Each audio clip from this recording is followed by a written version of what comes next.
For over 100 years, archaeologists have searched Jerusalem for evidence of the Kingdom of David.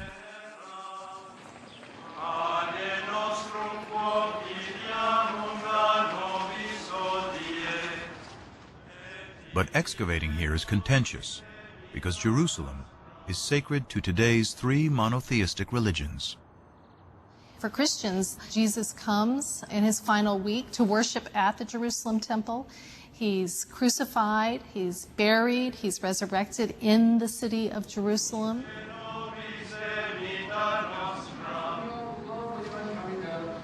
For Islam, it is the site where Muhammad comes in a sacred night journey. And today, the Dome of the Rock marks that spot. In Judaism, the stories of the Hebrew Bible of Solomon, of David, of the temples of Jerusalem, all of these take place, of course, in Jerusalem. So Jerusalem is a symbol of sacred space today, important for all three traditions. Despite the difficulties, Israeli archaeologist Eilat Mazar went digging in the most ancient part of Jerusalem, today called the City of David.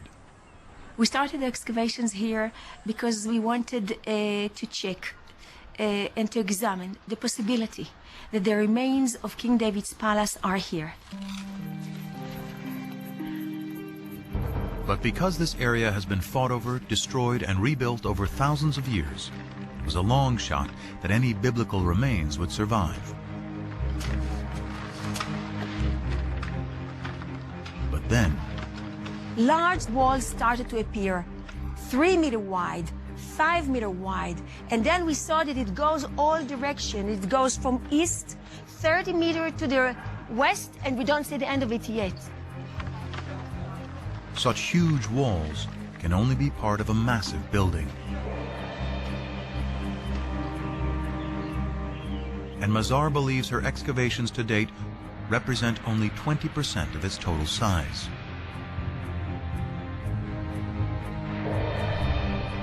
Such a huge structure shows centralization and capability of construction. It can be only royal structure. This huge complex may be evidence of a kingdom. But is it David's kingdom?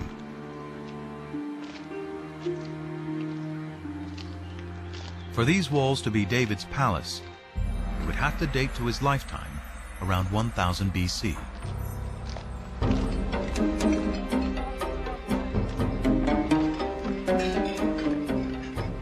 The problem is stone walls can never be dated on their own. Biblical archaeologists date ruins based on the pottery they find associated with those ruins.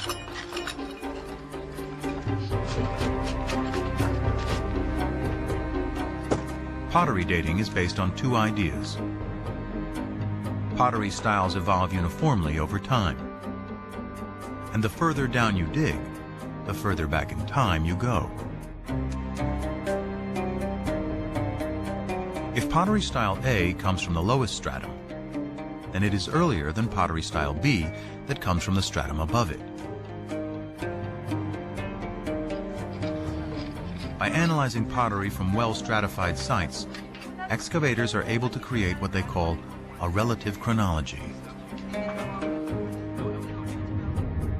But this chronology is floating in time without any fixed dates.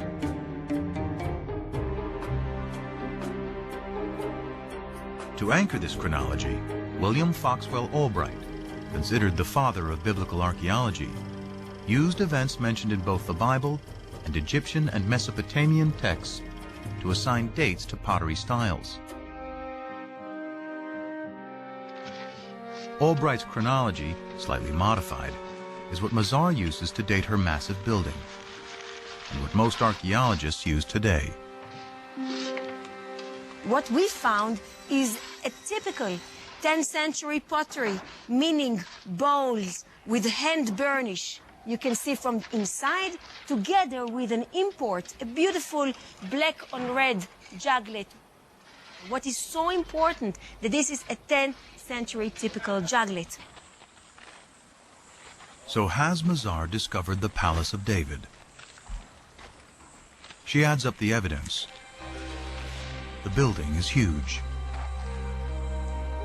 It is located in a prominent place in the oldest part of Jerusalem. And the pottery, according to Albright's chronology, dates to the 10th century BC, the time of David.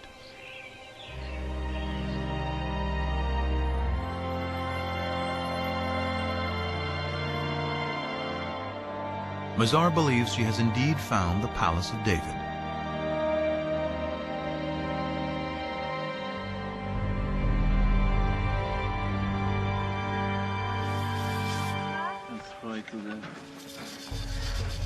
But that evidence, and indeed the kingdom itself, rest on the dates associated with fragments of pottery.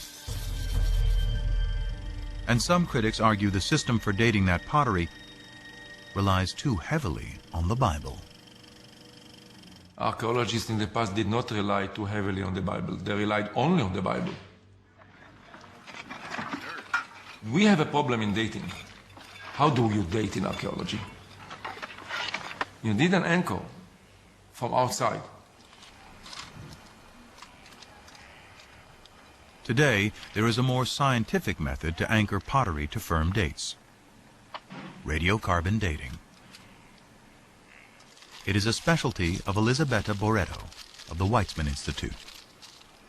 The first step is, of course, in the field, which relates the sample, the material like olive pits or seeds or charcoal to the archaeological context. If an olive seed is found at the same layer as a piece of pottery, the carbon in the seed can be used to date the pottery. When the seed dies, its radioactive carbon-14 decays at a consistent rate over time. By measuring the ratio of carbon-14 to carbon-12, Boretto can determine the age of the olive seed, which in turn can be used to date the pottery.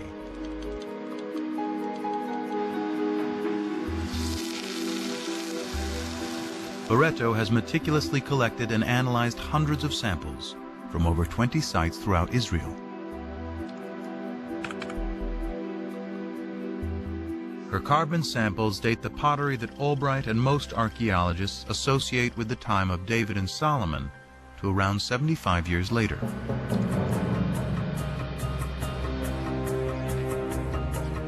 For events so long ago, this may seem like a trivial difference.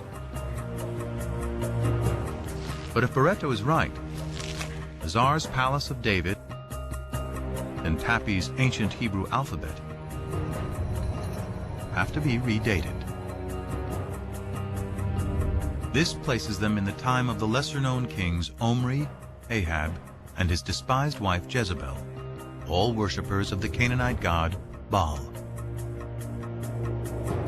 With no writing or monumental building, suddenly the kingdom of David and Solomon is far less glorious than the Bible describes. So David and Solomon did not rule over a big territory. It was a small chiefdom, if you wish, with just a few settlements, very poor, the population was limited, there was no manpower for big conquests and so on and so forth.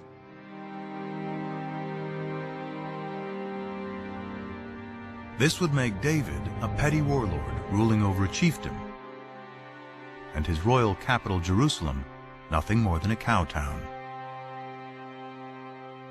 These are the results of the radiocarbon dating. He or she who decide to ignore these results, I treat them as if arguing that the world is flat, that the earth is flat, and I cannot argue anymore. But it's not so simple. Other teams collected radiocarbon samples following the same meticulous methodology. According to their results, Mazar's palace and Tapi's alphabet can date to the 10th century, the time of David and Solomon. How can this discrepancy be explained? The problem is that these radiocarbon dates have a margin of error of plus or minus 30 years, about the difference between the two sides.